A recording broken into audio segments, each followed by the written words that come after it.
Halo, Assalamualaikum warahmatullahi wabarakatuh. Kembali lagi dengan saya Aldi Saputra dan di sini saya akan membawakan materi tentang teori-teori pembelajaran. Teori belajar ada beberapa, di antaranya yang pertama behavioristik, yang kedua kognitif, ketiga konstruktivistik, yang keempat humanistik, dan yang terakhir gestalt. Teori behavioristik. Menurut teori behavioristik, belajar adalah perubahan tingkah laku sebagai akibat dari adanya interaksi antara stimulus dan respon. Dengan kata lain, belajar merupakan bentuk perubahan yang dialami siswa dalam hal kemampuannya untuk bertingkah laku dengan cara yang baru sebagai hasil interaksi antara stimulus dan respon. Seseorang yang dianggap telah belajar sesuatu jika ia dapat menunjukkan perubahan tingkah lakunya. Sebagai contoh, siswa belum dapat berhitung perkalian, walaupun ia sudah berusaha giat dan gurunya sudah mengajarkan dengan tekun. Namun, jika anak tersebut belum dapat mempraktikkan perhitungan perkalian, maka ia belum dianggap belajar, karena ia belum dapat menunjukkan perubahan perilaku sebagai hasil belajar. Dan yang kedua, teori kognitif. Teori belajar kognitif berbeda dengan teori belajar behavioristik. Teori belajar kognitif lebih mementingkan proses belajar daripada hasil belajarnya. Para penganut aliran kognitif mengatakan bahwa belajar tidak sekedar melibatkan hubungan antara stimulus dan respon. Tidak seperti model belajar behavioristik yang mempelajari proses belajar hanya sebagai hubungan stimulus-respon. Model belajar kognitif merupakan suatu bentuk teori belajar yang sering disebut sebagai model perseptual. Model belajar kognitif mengatakan bahwa tingkah laku seseorang ditentukan oleh persepsi serta pemahamannya tentang situasi berhubungan dengan tujuan belajarnya. Belajar merupakan perubahan persepsi dan pemahaman yang tidak selalu dapat terlihat sebagai tingkah laku yang nampak.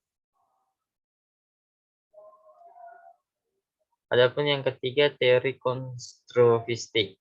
Teori belajar konstruktivistik merupakan teori belajar yang dipelopori oleh Lev Vygotsky.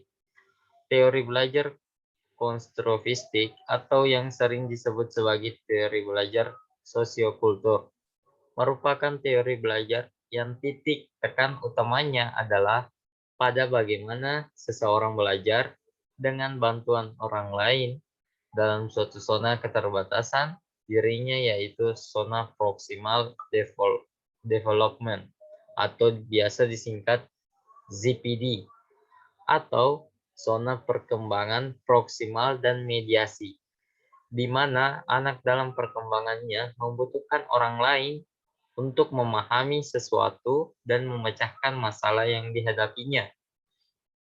Teori yang juga disebut sebagai teori konstruksi sosial ini menekankan bahwa intelijensi manusia berasal dari masyarakat, lingkungan, dan budayanya.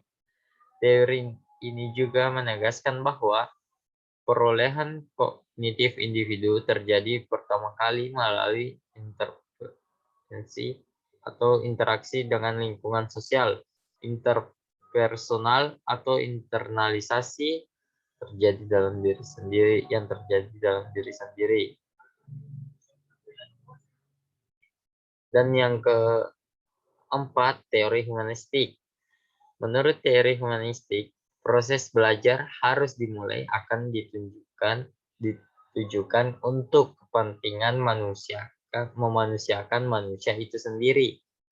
Oleh sebab itu, teori belajar humanistik sifatnya lebih abstrak dan lebih mendekati bidang kajian filsafat, teori kepribadian, dan psikoterapi daripada bidang kajian psikologi belajar. Teori humanistik sangat mementingkan isi yang dipelajari dari proses belajar itu sendiri. Teori belajar ini lebih banyak berbicara tentang konsep-konsep pendidikan untuk membentuk manusia yang dicita-citakan, serta tentang proses belajar dalam bentuknya yang paling ideal. Dengan kata lain, teori ini lebih tertarik pada pengertian belajar dalam bentuknya yang paling ideal daripada pemahaman tentang proses belajar sebagaimana apa adanya, seperti yang selama ini dikaji oleh teori-teori belajar lainnya. Dan yang terakhir adalah teori Gestalt. Teori Gestalt adalah salah satu teori yang menjelaskan bahwa proses persepsi melalui pengorganisasian suatu komponen-komponen yang mempunyai hubungan, pola, dan kemiripan yang bersatu menjadi satu kesatuan.